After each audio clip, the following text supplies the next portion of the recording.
Hello.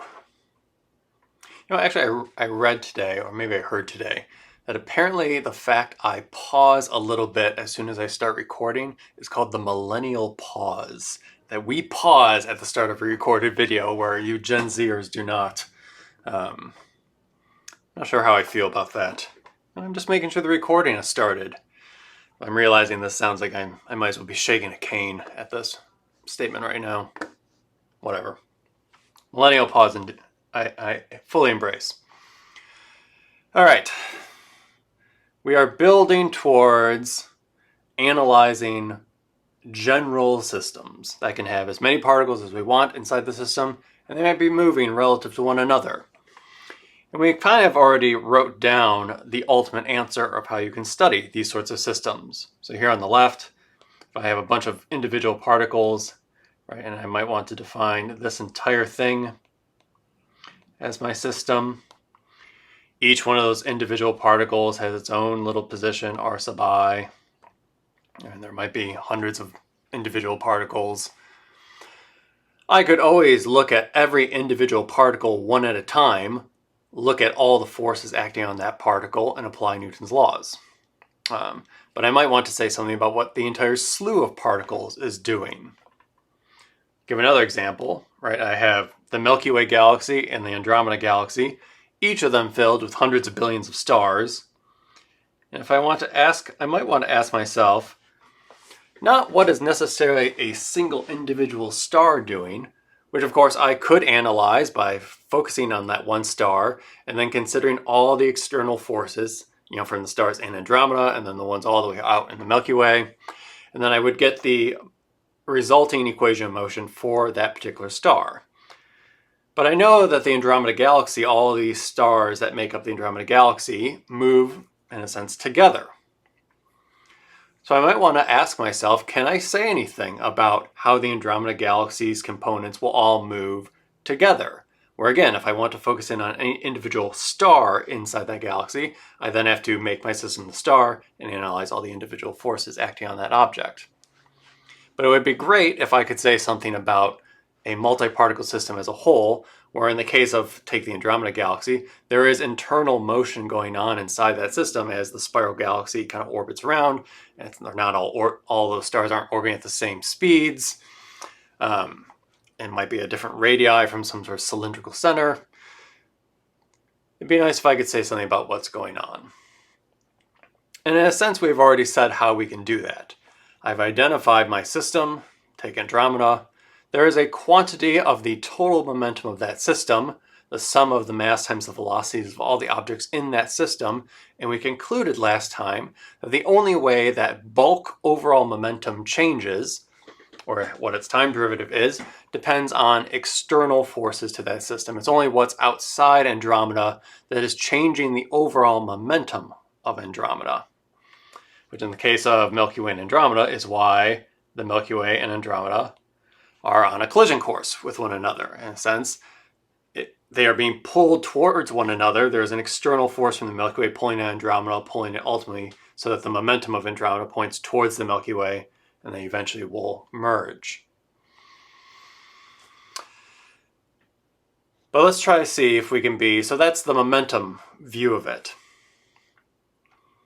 We could try to specify how Andromeda is moving in this case, 2D coordinate system, by thinking of it in terms of perhaps forces as well. For example, is there a position? If I want to talk about the Andromeda galaxy moving as kind of a whole, and it's not necessarily rigid. If it was rigid, I might say I could, point an arrow to the center of the object.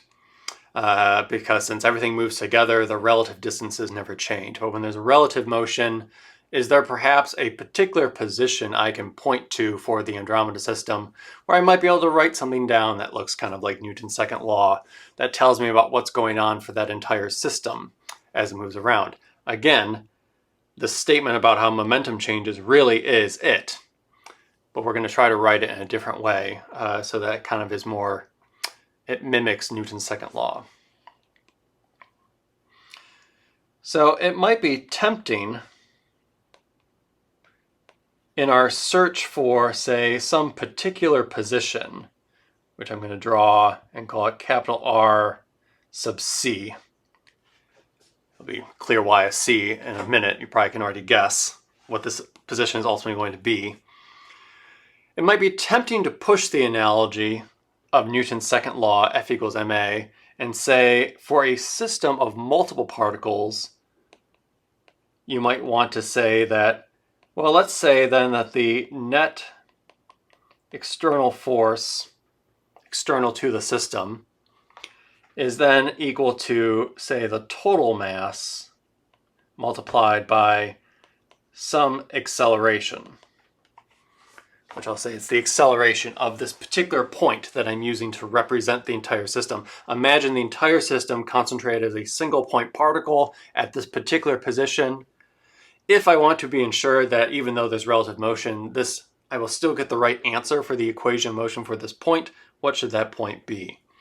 I might want to say, force the analogy, I say F net external to the system is equal to the total mass as if it's concentrated at a point, R sub C, and then F equals ma in the case of Newton's laws. Now let's see how far we can take this. This then implies what? This says that the total mass times the acceleration of this position, which I'm saying is the net external force. Well, the net external force, we just said, is also equal to the change in the momentum of the entire system, which that is the derivative of the sum of all the individual momentums, where this little r sub I, remember, is the velocity of each individual particle, which then, if I take the derivative inside the sum, looks like this is the sum of the m sub i's times the second derivative of the individual particles on the system.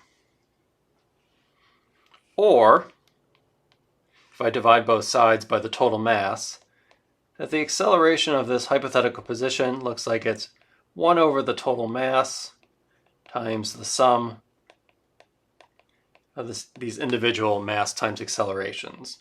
Or if I write it as two sums, the numerator is this acceleration one, and then the bottom is just the sum of the individual masses for the system. This hypothetical point where I've concentrated all the mass, and still that my system must obey my statement of conservation of momentum, and that momentum only changes when there are external net forces. I still arrive at the correct equation of motion for this hypothetical point if I specify its acceleration as what I wrote down as the ratio of two sums. This acceleration is true for a particular position that I can define. These masses are not changing. You can imagine that this is the second derivative of a position. You can imagine going back twice or integrating twice and asking what is a position I can write down in the system such that when I take the derivative twice of that position, I will get exactly this acceleration of the ratio of the two sums. Well, this is true for a position in the system called the center of mass.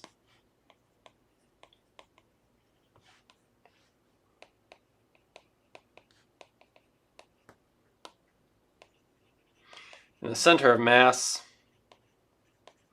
we will define as R sub C, hence the C, as the mass-weighted average of all the positions in the system.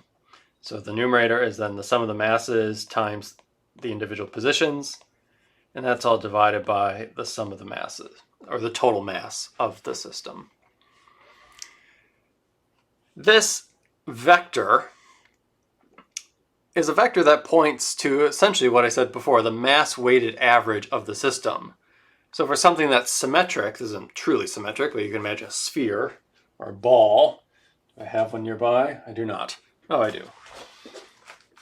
And for something that's uniformly symmetric, which in this case it could be a shell and it's hollow inside, or you can imagine this thing filled up uniformly with stuff, the center of mass is, in this case, the exact center.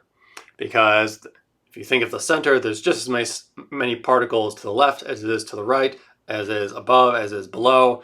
And on average, the average position of all the mass is in the exact center. For something that's more 1D, like a pen, I'll use my Apple Pencil since it's a little bit more uniform. Where I position this thing, there is a position where if I took the average position, I could put my origin right here, and take the average position of all the mass in the system, I might get something that's somewhat close to the middle. Actually not quite exactly in the middle, which actually tells me that the mass is not actually uniformly distributed in the pen. It feels actually a little bit heavier on this side compared to this side. You might read, this is related to something, by the way, called the center of gravity, but that's actually not the same thing as the center of mass. Though it turns out they are the same thing when you're in a uniform gravitational field. So if people think of, like, how do you find the center of mass of an object? Or you can find where you can put your finger so that it does not fall off your finger. That you have found the center of gravity. But when you're in a uniform gravitational field, like near the surface of the Earth, that ends up being the same place as the center of mass. Because one is based on, center of mass is just something about the object, right? It doesn't matter if you're near a gravitational field or not. It's just where's the average location of the mass.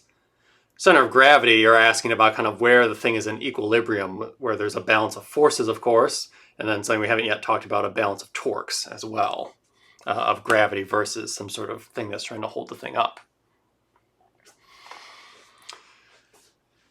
But what is powerful about the center of mass is that it's another way to define the system.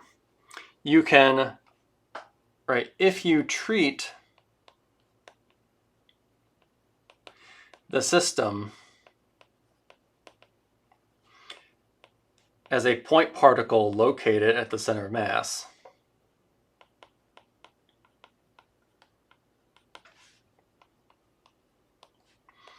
the center of mass's equation of motion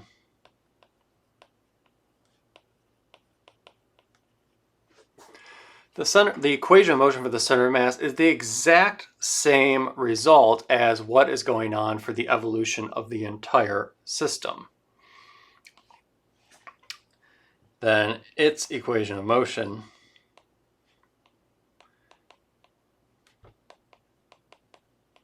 is the same as the entire system.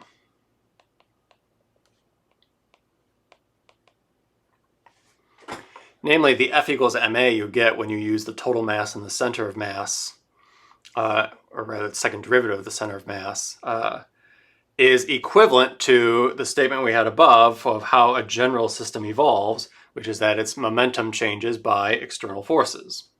You can think of that as the system's equation of motion. They are identical statements. So then the center of mass, if it has position R sub c, it moves with a center of mass velocity, which is the derivative of the center of mass, and has an acceleration, which is the second derivative of the center of mass. Such that, and if we call that A sub c, if you look up, well, I'll just rederive it. If you think of the center of mass, and here I'm going to go down a little bit, the acceleration of the center of mass, which is just the second derivative of the center of mass position, we said above, it's right at the top of the screen, that is the same thing as 1 over the total mass times the sum of the individual accelerations. That, though, is nothing other than the derivative of momentum over the total mass. And the derivative of momentum, we've already said, is the same thing as the external net force. on the system. And again, even if there's internal motion within the system, what this is saying is that the center of mass of the system, Andromeda say, only accelerates from the external forces. The stars within Andromeda tugging on one another, there are, of course, forces which cause the two individual stars to potentially accelerate and do things and interact. But it can't change what the center of mass is doing, at least, accelerating. It's only the external forces that happen, right? Andromeda left on its own, there's no reason for the center of mass of the system to ever go anywhere. Or it would just coast at a constant velocity if it already had some velocity. Put the Milky Way there, now there's external forces pulling on the individual stars, which again, you could calculate what's going on for every individual star. There'd be a lot of effort. Or you could draw a big red circle around all of Andromeda and say, I can tell you how the center of mass of all of those objects is accelerating just by looking at what the Milky Way is doing, as if it was a point particle located at the center of mass. Which is pretty impressive. This way that we can get away of treating extended systems as point particles. We kind of argued that for rigid systems, that I can treat this like a point particle located at now we can say it more formally, the center of mass. I can take this and represent it as a literal point particle at the apple's center of mass. And if I calculate the motion of that center of mass point, I will get the same equation of motion as for all these other particles because it's a rigid system. Again, ignoring things like if I make it rotating or something like that. That's something else. But even if I zoom in and imagine that there's all these electrons, roaming around and being shared, with one another through covalent bonds. And so all those things are jiggling around and moving. So there is internal motion inside this thing. So it's not purely rigid in that sense. I can still throw the thing up and down, and the center of mass location still gives me a very accurate representation about what the system as a whole is doing. In this case, they're all moving together. That doesn't need to be the case. Again, the Milky Way can be pulling on an Andromeda, and within Andromeda, maybe there's two stars that interact with one another, and as a result, one of them gets thrown out of Andromeda and just gets thrown out into empty space. There's, of course, by momentum conservation, a back reaction where if one thing gets thrown this way, the other thing will have some momentum pointing in the opposite direction. Or at least there will be an exchange of momentum, with those two directions. Such that I can still talk about the motion of the entire Andromeda system, which now might be most of the stars in the galaxy and this one lone thing going off in some random direction. But as long as I take into account all the locations of all the particles in the galaxy, as well as that rogue star, as a sum, it's still as if everything is kind of located at the galaxy's center of mass. So this statement that F net external equals the total mass times the acceleration of the center of mass, which again is just more or less a reframing of the conservation of momentum statement, that momentum of a system only changes from external forces. This is what I call Newton's 2.5 law.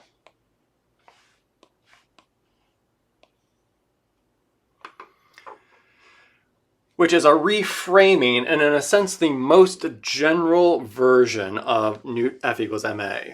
You had F equals ma, let's just write them down. You had F equals ma for an individual point particle, you had that the net force equals the mass of that particle times its acceleration. You could think of that net force as the net external force, if your system is drawn around that individual point particle. We updated this to rigid systems, where we argued, using Newton's second law, or third law and second law, that the net external force on that rigid system ended up being the total mass of that system, and then everything in that system shared the same acceleration, since it was rigid. Everything moves together. Again, you can think of it still as if you're treating it as a point particle with it all located at some particular location, but we didn't necessarily state what that location had to be.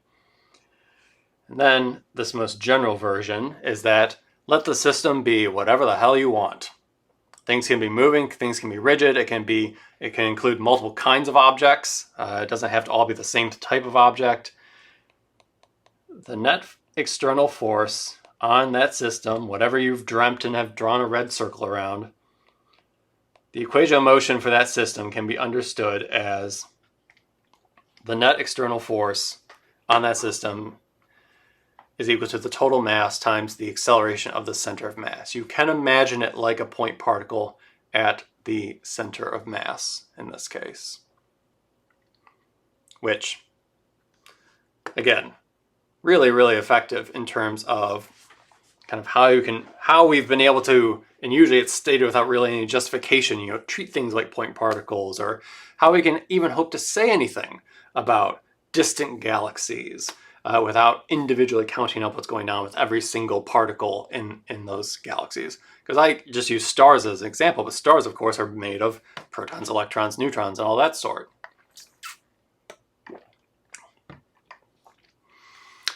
But general systems can be fully analyzed and treated as if point particles roaming around located at their center of masses. You throw in rotation, things get a little bit more complicated, sure. Let's not worry about that for right now. We're just kind of worried about translational motion here. So I think kind of the typical example that's often given, I don't want to throw too much in the air, so let's take this glow stick. When I toss it into the air, actually even if it's rotating, it doesn't really matter if it's rotating or not. If I throw it into the air, give it some rotation, and maybe it doesn't even have to necessarily be uniform, right? I could have maybe a conductor's baton that has a big ball on one side and nothing on the other. I throw it into the air and there's going to be some complex motion. Maybe I'll just draw, or make an attempt to draw. Here's your drum major, and you're throwing your conductor's baton into the air. Then it might rotate a bit as well as it goes. Who knows what it's doing. To analyze the exact motion, which can include translation and rotation, fine, that's all perfectly well and good, right? Well, there are easier ways we could do that when we get to the rest of the conservation principles. But even without knowing anything about that, I could still draw a general path that this baton is going to take. I still know that the path the baton is going to take is going to be some sort of parabolic arc where the parabola, or the location of the baton on the parabola, is the object's center of mass. That the center of mass, regardless of what the baton is doing, will follow some sort of, it will follow as if it's a point particle, which then it's only experiencing gravity pulling down. We've solved that equation a bunch, right? So it's essentially the kinematic equations with constant acceleration. It's a parabolic path. Now the exact motion of the baton, when I look at individual pieces of the baton, right, that depends on how I've thrown it with rotation or any of that sort. But the center of mass is just going to follow this parabolic trajectory. And again, that's really just saying, it's not that this is something new from conservation of momentum, right? This is more or less a direct, well, it is the same thing as, the momentum conservation equation. Another one that's kind of fun, which again, we can't fully solve because we haven't done rotation yet.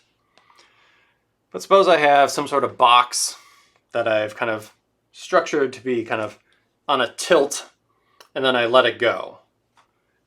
Well, we have enough intuition that we know the thing's going to kind of plop over.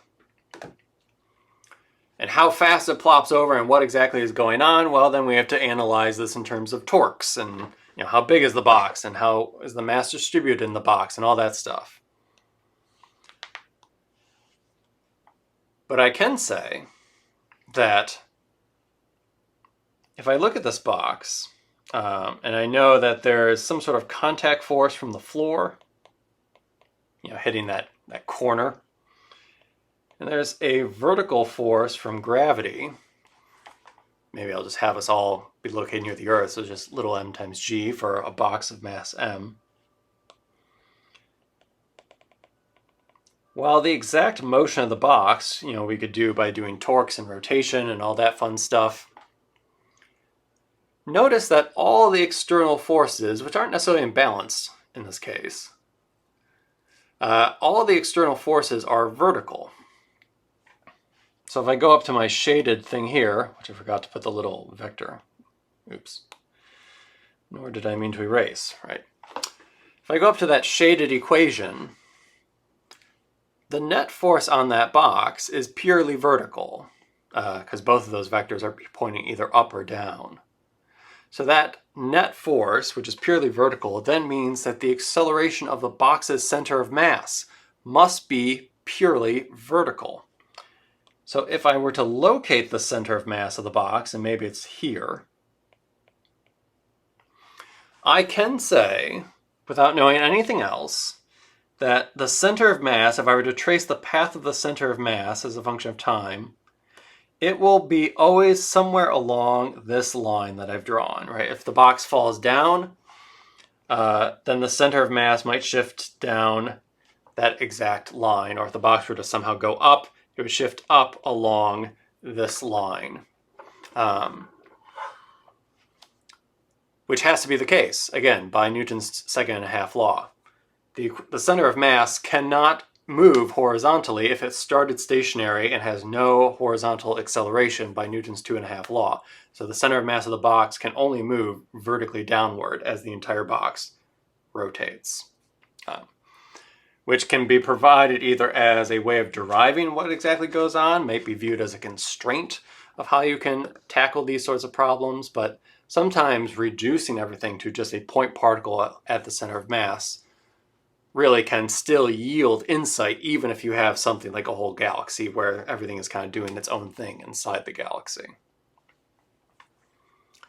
So that, I think, is what we have been striving towards with all this Newton law review stuff, of how Newton's laws even apply to very general systems with lots of internal interactions and motions going on.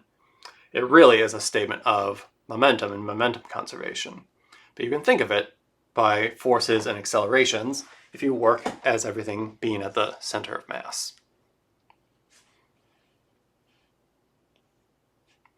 All right.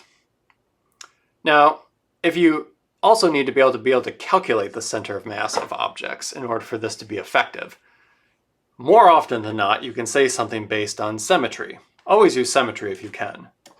Is my comically large quarter.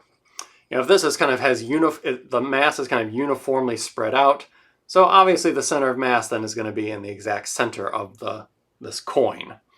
And for a spherical ball, we argued it be in the exact center of the sphere.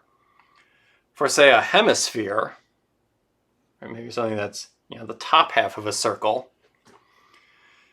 if you wanted to locate a 3D position of where the center of mass is,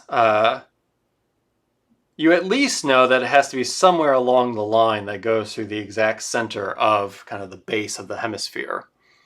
How high up it goes, well, that depends on how the mass is distributed, and that's actually, if it's a uniform sphere, you could actually calculate that via an integral. But always simplify your life and use symmetry when you can. So let's take some simple, let me do two examples. One that's discrete and one that's continuous. So let's let me put my origin in the middle of this long rod, where the rod has length 2L, so this side is L, that side is L, and there's a bob of mass M on this side and a bob of mass 2M on this side. And I want to ask, what is the center of mass's origin? In this case, this is a 1D problem. While the center of mass in general, for discrete particles, hence sums, right, note that the center of mass is a vector and that the top sum is the sum of a bunch of vectors. So the good news is that also means that this is the same thing as, and I'm going to use m tot for the bottom sum, that I can break up this sum into, I can also, since, when you add up vectors, you just add component by component. This is the same thing as, say, the sum of all the masses times the x components, and then the y component is 1 over the total mass, the sum of all the masses times the y components, etc. If there was a z component, you keep going, sort of thing. So for Cartesian systems, you can do component by component, which is pretty nice. In the case of this rod, it's really just a 1D problem, so let's just put our axes to be, let's have that be the x direction and have to the right be positive. In this case, the mass on the left has a position of negative L, and I'll write it in 2D just to show that the y is, of course, going to come up to be 0. So at negative L, 0, and then the mass on the right has a position of L, 0. And this is where m is, and this is where there is 2m at that position. The total mass is then 3m. It's pretty easy. And then the center of mass is going to be, and I can do component by component, 1 divided by 3m. And then I'm going to do the mass times position sum for all of these. So it looks like it's going to be m times negative L plus 2m times L. And that's all divided by 3m in the x direction. Then the y direction, it looks like it's going to be m times 0 plus 2m times 0 in the y direction.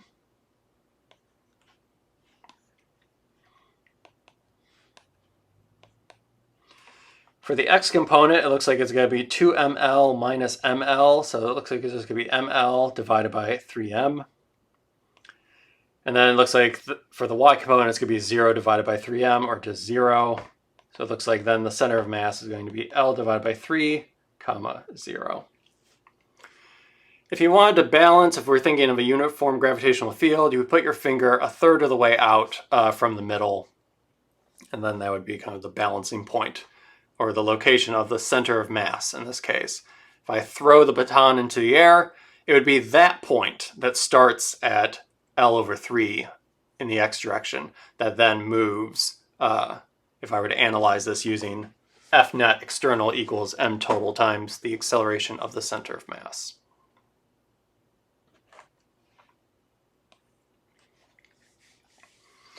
And there are various properties you can think of about this.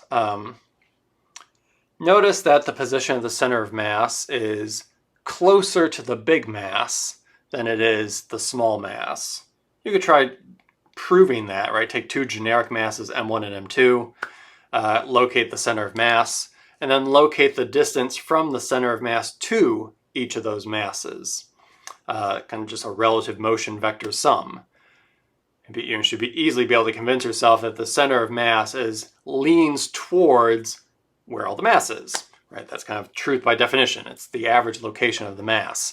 So if there's more mass over here, the average location of where all the mass is going to be somewhere over here. In the case of two particles like this, right, where I could have just m1 and m2, where they don't necessarily have to be along a particular axis, though I could, of course, always rotate my axes so that that's the case.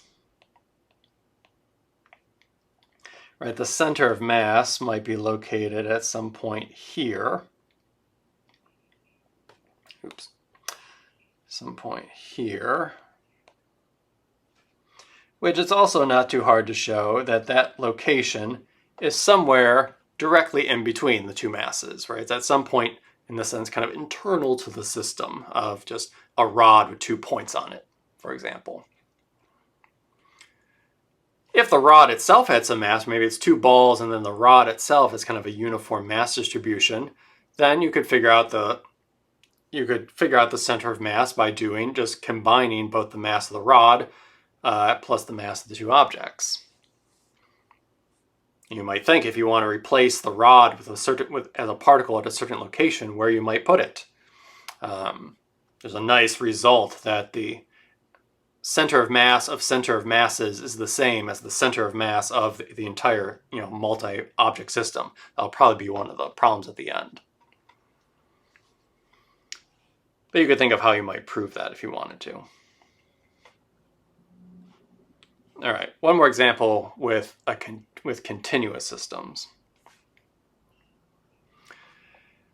What if I then have, let's argue what this should look like first. Suppose I have some system here in my coordinate system that's some distribution of mass. And it need not to be uniform distribution. Maybe it gets a little bit thicker, over here, say. Maybe there's some distribution of mass going on. And we have to ask ourselves if the center of mass for particles was sum of m r sub I over m total, how does that translate to the fact when there's a continuum, which then I might specify a mass density function? Remember, a mass density function might be something like sigma, which is defined to be dm by then either dx times dy, dx, dy, dz, whatever kind of the dimensions of the object is. If it's 1D, 2D, 3D, etc. All right, so maybe if it's 2D, I'll say it's dx, dy, or something like that. Which is telling you, for a given x and a given y, kind of how much mass is located at that spot. Okay, so there might be some r sub I, which has a little bit of mass located there, dm. And thus I've kind of given away kind of how this changes, because if we want to take this thing that's a sum and translate it into become an integral, I have to be careful to make sure I know what of these variables is becoming as I refine the object rather than being like discrete balls, right? To be a bunch of tiny, tiny little pieces of stuff. Something is becoming a differential. The other variables may not be becoming differentials. In the case of the total mass, that's perhaps easiest to see. Right? It's the sum of the individual masses. If it was discrete objects I could point to. But you can imagine as you become a continuum, there's an infinite now of all these little m sub i's, and they're all exceptionally tiny, and it's when you add them all up that you get the total mass. So indeed, this then just becomes the integral over dm instead, which given a density function, you could then turn into an integral over, say, x and y. So then the center of mass, again, you have all these mass particles that all have a very well-defined position. And if you go back to the drawing, right, you can imagine taking that little dm and zooming in more and more and more and more and making it smaller and smaller and smaller. Well, the position is not getting smaller and smaller and smaller. It ultimately is some fixed value for that particular little piece of dm, but I'm zooming in on the mass and looking at little bits of mass. They each have a particular position. So then this top thing becomes r times dm. And then the bottom is then just the integral of dm. And that top integral is the integral of a vector. Maybe this is worth a highlight. It's kind of the continuum version of this. Let me highlight the entire thing. Which, like the sum, how you could do it component by component, right? For this top integral, the position vector in Cartesian coordinates is always something like x comma y comma z. You can do that integral component by component as well. So let's do that as an example. Let's do a 2D example and then be done. So suppose you have a triangular wedge. So at x equals 0, and I put my origin such that at x equals 0, it goes out to height L, and then goes down diagonally, and has also a horizontal length L. But its density is given by some constant times x, which means as x gets bigger, the density increases. So in actuality, it might be that as you go to larger and larger x values, you get denser and denser and denser. There's more and more mass located as you go out. Looks kind of pretty, actually. Where is the center of mass of this triangular slab? Well, the first step might be to find the total mass, because I know I'm going to have to divide this some integral by the total mass of the system, which is then just the integral over dm. Since this is a 2D slab, this density function is the same thing as dm over dx dy, since we're working in Cartesian coordinates. So it looks like then this is the same thing as the integral of sigma dx dy, which then is actually a double integral. Actually, I'm going to switch the order of what we're integrating over, of sigma times x times dy times dx in this case. So I have two integrals. One, the first integral is an integral over y, and then whatever that result is, I then do an integral over x.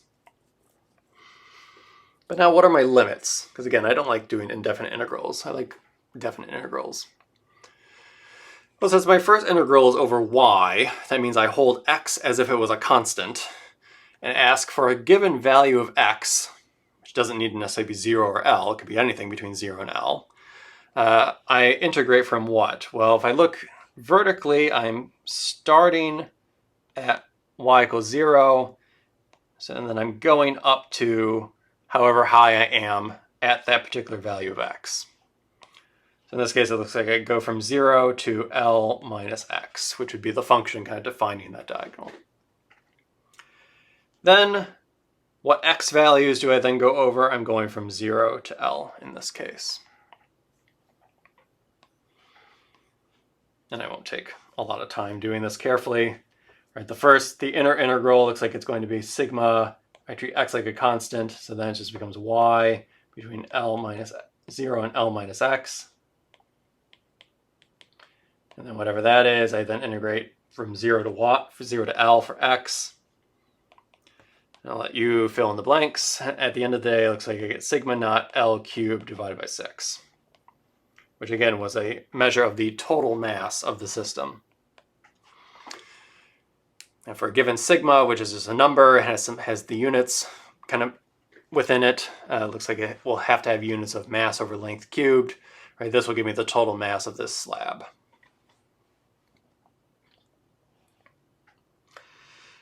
But we're not done. That's just the bottom of the integral at the top that's highlighted. Now I have to do the integral of r times dm, which I can think of, and I'll break it up right away, as the integral of x dm in the first component, and then the integral of y dm in the second component, since r is just x comma y, comma z, if it was 3 dimensions. So then this looks like I have to do 2 more double integrals. So it looks like the first one's going to be sigma x squared dy dx from over the same limits. And then the y component looks like it's sigma x times y dy dx. Again, not quite the same as what it was for the total mass. If I evaluate those two things, that gets me not the center of mass, but actually just the numerator of that expression. So then again, I'll let you fill in the blanks. It looks like I get sigma naught L to the 4th over 12, and then sigma naught L to the 4th over 24. So then the center of mass is sigma naught L to the 4th over 12, sigma naught L to the 4th over 24. Divide both terms by the total mass, which we said was sigma naught L cubed over 6. Again, the center of mass is a position, so both things at the end of the day but are units of distance, which notice once you go through all the cancellations, oops, looks like it's L over 2 comma L over 4. Where is the mass located in this case? Well, it looks like if I use a big black dot, I go halfway across the triangle, and then a quarter of the way up. So it looks like it's somewhere like maybe here. Which kind of makes sense. Or actually it makes more sense the more you do these things, right? There's more and more mass concentrated towards the right, but then you're also competing with the fact that as you go towards the right, the triangle is getting smaller. It'd be quite different if if it was, flipped.